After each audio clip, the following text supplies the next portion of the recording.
இந்த சொல்ற வார்த்தையில ஒரு வார்த்தையில ஏதாவது ஒரு வார்த்தை நம்மளுக்கு வரும்.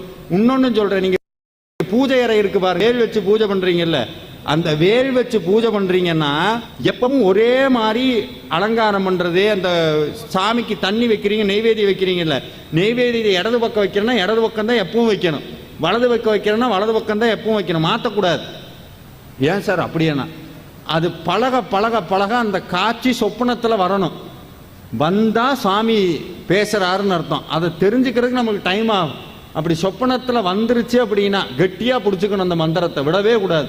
திருப்ப திருப்ப திருப்ப சொல்ல சொல்ல சொல்ல சொல்ல சொல்ல அந்த மந்திரம் சித்தியாகும். சித்தினா என்னன்னா நினைச்சதை கொடுக்கும். அதுக்குன்னு உடனே போய் லாட்டரி டிக்கெட் வாங்கி திருத்தணியில் உதித்தரும் ஒருத்தன் மலை விருத்தன் நிறுத்திருக்கிறது.